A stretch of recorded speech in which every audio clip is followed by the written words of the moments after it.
Bonjour à tous, bonjour à toutes. Je m'appelle Sarah Gainsburger, je suis chercheuse en sciences sociales au Centre national de la recherche scientifique.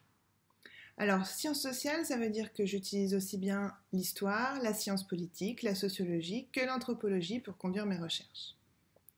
Mes recherches portent sur la dynamique sociale du souvenir et de la mémoire, c'est-à-dire que j'essaye d'inventer des méthodes, de trouver des matériaux qui peuvent être des sources archivistiques, des entretiens sociologiques, des observations ethnographiques, à partir desquelles comprendre comment et pourquoi les individus se souviennent, d'une part, et parlent du passé dans les sociétés contemporaines, en public comme en privé, seul ou avec d'autres.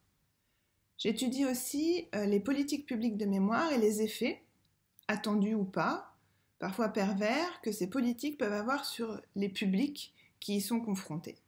Par exemple, j'ai fait un projet de recherche d'envergure sur les visiteurs des expositions historiques en contexte de la commémoration de la Première Guerre mondiale. Et il s'agissait de voir qui se rendait à ces expositions, pourquoi, qu'est-ce qu'ils en retenaient, comment ils s'appropriaient le passé en situation de visite. Voilà, c'est parce que je travaille sur ces objets que Sébastien m'a demandé de faire cette courte vidéo pour vous accompagner dans la conduite du projet Rupture. Donc je vais essayer dans ces quelques minutes de vous faire part de certains des acquis de mon expérience et de vous donner quelques conseils plutôt pour analyser et faire sens des entretiens que vous avez recueillis, puisque c'est ce que j'ai fait à plusieurs reprises dans différents cas d'études. Donc ça peut paraître paradoxal, mais pour la conduite de votre projet qui s'appelle Rupture, le conseil principal que je vous donnerai, c'est pour comprendre la rupture de porter attention à son opposé, qui sont les continuités sociales. Alors pourquoi ? En fait, ça remonte à très très loin. J'avais à peu près 4 ans de plus que vous. Et un des premiers livres de sociologie que j'ai eu la chance de lire, c'est un ouvrage extraordinaire qui s'appelle L'expérience concentrationnaire, maintien de l'identité sociale, par Michael Pollack, qui est un sociologue. Donc c'est un des tout premiers sociologues à avoir conduit des enquêtes empiriques sur les questions de mémoire en France et même de par le monde. Donc l'idée de Michael Pollack, son but, c'était de comprendre le vécu et l'organisation sociale du camp d'Auschwitz-Birkenau, donc c'est un camp de femmes, et surtout de comprendre pourquoi certaines, très peu nombreuses évidemment, avaient survécu plus que les autres, par rapport aux autres. Donc pour faire ça, comme vous vous en doutez, le type d'archives conservées dans le camp sont plutôt des archives administratives très froides et il n'y avait pas vraiment de contenu sur le vécu des déportés, évidemment, puisque l'objectif du camp était de les exterminer. Donc pour répondre à cet objectif, il a développé toute une approche du témoignage qui vraiment peut vous être utile et sur laquelle moi-même je me suis appuyée dans plusieurs de mes recherches. Donc, on peut en retenir trois éléments. Donc, dans ce travail, le matériau principal qu'il a utilisé sont les témoignages. Des témoignages de deux types, un peu comme vous dans la conduite du projet Rupture. Il y a un premier type de témoignage qu'il a lui-même collecté. Donc, il a fait 3 très très longs entretiens de plusieurs heures, dizaines d'heures, avec 3 déportés rescapés de ces camps, 3 déportés différentes. Donc ça, c'est lui qui les a collectés, qui les a faits, comme vous, dans les entretiens que vous avez réalisés directement. Les autres sources sont d'autres types de témoignages, très divers, qu'il a mobilisés aussi, mais qu'il n'a pas réalisés directement, qu'il a collectés parce qu'ils ont été réalisés par d'autres, ou parce que cette parole, ce récit, avait été produit dans d'autres perspectives que des entretiens de recherche, par exemple des dépositions juridiques ou d'autres types de récits de soi. À partir de ce matériau, il a montré que les raisons principales de la survie des quelques femmes qui ont survécu, c'est des caractéristiques sociales qui étaient les leurs avant l'arrivée dans le camp et qui sont restées les leurs après la sortie du camp. Et donc c'est pour ça que le sous-titre du livre, c'est sur le maintien de l'identité sociale.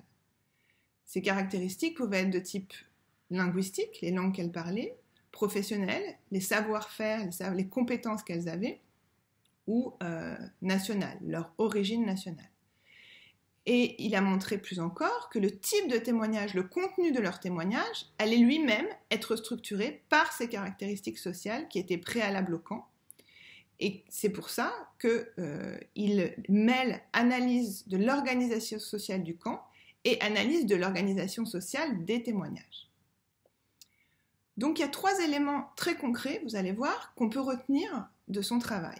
Le premier, c'est qu'on va raconter le passé différemment selon qui l'on est. Ça, vous l'avez compris. Par exemple, selon qu'on est une femme ou un homme, selon son niveau d'éducation, selon le lieu où on habite ou sa nationalité.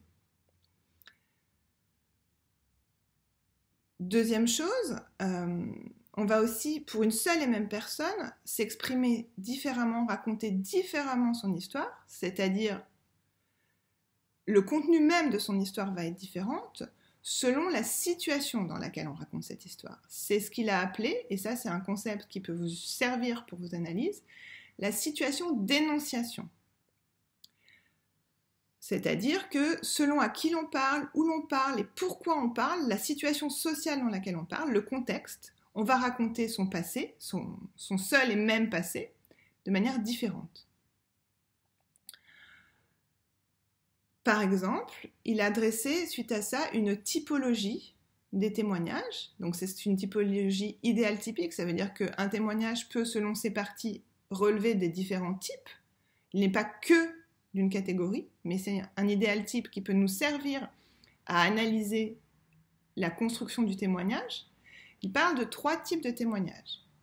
Le récit biographique, donc on raconte une forme d'intimité de soi, on utilise le « je ».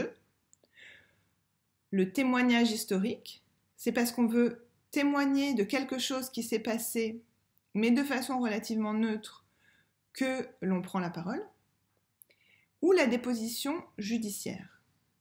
Et là, c'est encore un autre registre. On veut témoigner et attester quelque chose s'est passé, mais dans une perspective judiciaire, donc de punition et de dénonciation.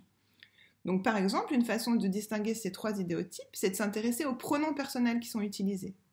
Et ça, c'est un conseil que je vous donnerai dans l'analyse de vos entretiens. Essayez, bien sûr, de voir qui parle et comment parlent les hommes, comment parlent les femmes. Selon la situation dans laquelle vous avez réalisé l'entretien, la situation dans laquelle se trouve la personne au moment de l'entretien, essayez de voir s'il y a des différences. Et 3e chose, dans cette situation d'entretien, essayez de voir si vous pouvez par exemple vous intéresser aux pronoms personnels utilisés dans l'entretien. Quand est-ce qu'on passe du je au nous, du je au il ou au elle?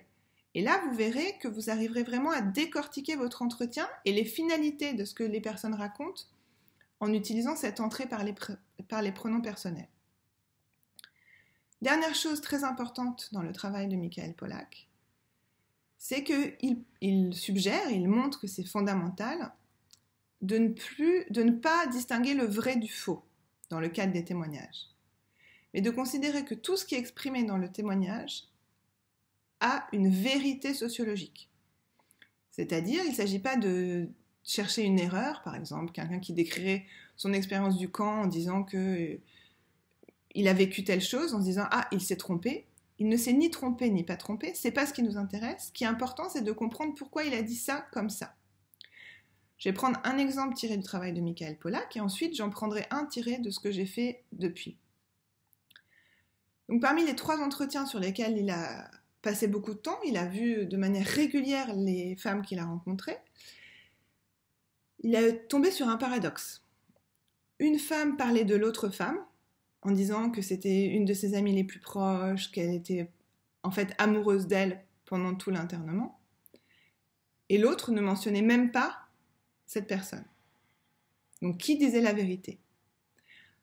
Michael Pollack ne s'est pas posé la question en ces termes. Il a essayé de comprendre pourquoi et comment l'une pouvait parler tant de l'autre et l'autre pas du tout. Ça lui a permis, par exemple, de mettre en évidence des hiérarchies sociales à l'intérieur du camp, hiérarchies sociales dans lesquelles ces 2 femmes étaient placées. Celle qui parlait tout le temps de l'autre étant en situation de dépendance vis-à-vis de l'autre parce qu'elle avait moins d'attributs sociaux, c'est-à-dire moins de compétences professionnelles et moins de maîtrise linguistique, tandis que l'autre était en situation de pouvoir vis-à-vis du reste du groupe. Donc là, à partir d'une erreur, d'une incohérence des témoignages, qui peuvent être parfois internes aux témoignages que vous allez utiliser, on arrive à faire sens de la réalité sociale qu'on essaye d'étudier. Pareil, longtemps après avoir lu le livre de Michael Pollack, j'ai travaillé sur les camps annexes de Drancy dans Paris, c'est-à-dire ces camps qui dépendent du camp principal de Drancy où étaient mis des juifs à statut spéciaux pour trier et nettoyer tous les biens pris dans les appartements des juifs. Or, quand je faisais D'abord, j'ai eu beaucoup de mal à obtenir des entretiens des survivants, alors qu'ils étaient relativement nombreux, puisqu'il y a eu un faible taux de déportation de ces camps. Ils ne me recevaient pas. Pourquoi ? Parce qu'ils avaient des statuts particuliers. Ils étaient souvent je cite entre guillemets, des demi-juifs, et donc leur position par rapport à cette histoire n'était pas facile. On retrouve la situation d'énonciation et le lien avec qui nous sommes avant de parler. Et quand j'obtenais des entretiens avec ces gens, ils décrivaient l'internement comme quelque chose de très facile, pas du tout de souffrance particulière, ils n'avaient pas particulièrement faim, il n'y avait pas particulièrement de maltraitance, etc. Bon, j'en ai pris acte, il n'y avait pas de raison de mettre en doute cette parole. Et puis, je suis tombée sur d'autres témoignages qui avaient été faits par écrit de 2 femmes qui, elles, étaient passées par ces camps, mais qui avaient ensuite été déportées. L'une à Bergen-Belsen, l'autre à Auschwitz-Birkenau. Et elles, ces femmes, racontaient, parmi leurs périples, le passage par ces camps annexes de manière très négative, en parlant d'une discipline très stricte, de la faim et du froid, de la présence de rats de manière très importante. Donc c'était toute une autre description. Et pareil, en essayant de confronter ces 2 logiques, j'ai pu mettre en évidence que le statut de la parole de ceux qui étaient internés et qui n'avaient pas été déportés ne pouvait pas être intime, parce qu'ils avaient un sentiment de culpabilité d'avoir survécu grâce au tri des biens pris dans les appartements juifs d'une part, et deuxièmement, parce que du fait qu'ils étaient souvent issus de couples mixtes, juifs et non-juifs, ou marquent qu'ils étaient juifs mais mariés avec une personne non-juive, ils avaient du mal à trouver leur place vis-à-vis de ces 2 groupes, juifs et non-juifs, qui, vous le comprendrez, sont structurants de la prise de parole relative à la mémoire de la Shoah en France et ailleurs. Donc à travers ces exemples, vous comprenez l'importance de vous intéresser aux contradictions au sein d'un témoignage et aux contradictions entre des témoignages pour comprendre la réalité historique et sociale à laquelle ces témoignages sont censés vous donner accès. J'imagine que la petite capsule vidéo qu'a fait Philippe Joutard, grand praticien de l'histoire orale, qui nous a tous inspirés, a dû revenir sur cette question de l'incohérence, de la soi-disant erreur, qui, vous l'aurez compris, n'en est pas, dans l'analyse de ces entretiens. C'est pour toutes ces raisons que je vous invite à vraiment porter attention aux continuités sociales dans l'analyse de la rupture qui est au cœur de votre projet. Le dernier point sur lequel je voudrais insister, pour cette trajectoire de recherche qui est la vôtre dans ce projet, c'est la question de la réflexivité. Pour ça, je voudrais revenir sur une autre enquête que j'ai conduite très récemment. Vous l'aurez compris, je suis sociologue de la mémoire et il se trouve que j'habite boulevard Voltaire en face de la salle de concert du Bataclan. Donc après le 13 novembre 2015, j'ai essayé, avec mes savoir-faire professionnels, de faire sens de l'événement et d'analyser le monde qui m'entourait. Donc j'ai ouvert un blog gratuit, disponible pour tous, qui s'appelait Chronique sociologique du quartier du Bataclan, et j'ai essayé d'analyser l'événement et la mémoire immédiate qui en était faite, pas comme une rupture, mais en lien au contraire avec mon quotidien. Donc j'ai imbriqué mes recherches dans ma vie quotidienne dans mon quartier, avec mes enfants, avec mes amis, etc.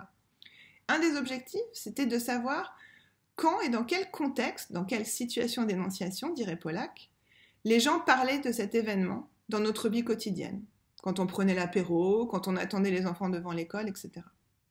Et donc c'est vraiment d'essayer de faire le lien entre la rupture de l'événement et la continuité de la vie quotidienne, entre l'extraordinaire et l'ordinaire.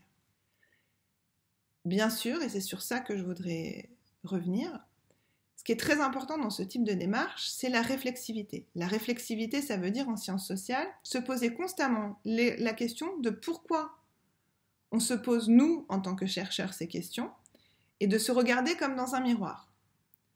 Et en fait, cette réflexivité, ce questionnement permanent qu'on a par rapport à nous-mêmes, c'est ça qui enrichit notre enquête.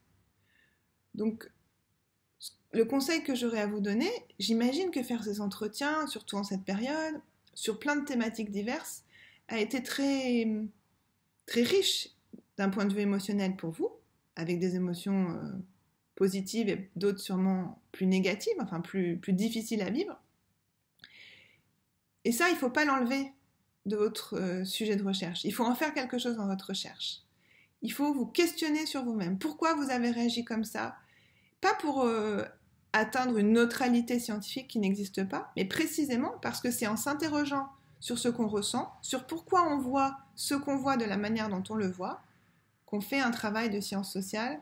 Et il faut inclure tout ça, toutes les réflexions que vous avez sur vous-même, toutes les réactions que vous trouvez problématiques que vous avez eues ou que vous n'avez pas eues, etc. Il faut l'inclure dans votre analyse. Donc il faut presque, après chaque entretien, en fait, il faut faire un petit document à la main ou sur Word où vous revenez sur le ressenti, sur tout ce que vous avez pensé et senti pendant cet entretien. Et ça, c'est un matériau très important qui fait complètement part du témoignage et qui est un des matériaux sur lequel vous allez pouvoir conduire votre analyse. Donc pour conclure, je résume. Mes conseils, c'est porter attention à la continuité sociale pour travailler sur la rupture. Continuité sociale qui va s'exprimer par les caractéristiques sociales des individus avant, pendant et après l'entretien. Et aussi sur une attention portée au contexte de la prise de parole, à la situation d'énonciation. Par exemple, en travaillant la typologie récit biographique, témoignage historique, déposition judiciaire, notamment à travers l'analyse des pronoms personnels utilisés par vos enquêtés. Troisième conseil, sortir de l'idée qu'il y a du vrai et du faux et qu'il peut y avoir des erreurs dans les entretiens, mais au contraire, prendre comme cœur de l'analyse toutes les contradictions internes à l'entretien et entre les entretiens qu'il peut y avoir. C'est à partir de ça que vous allez conduire les analyses les plus riches. Dernier conseil, être toujours réflexif, c'est-à-dire vous prendre vous-même pour objet en train de faire l'enquête. Et là aussi, ça va être vraiment très riche et j'en suis sûre passionnant. Bon courage à tous. Au revoir.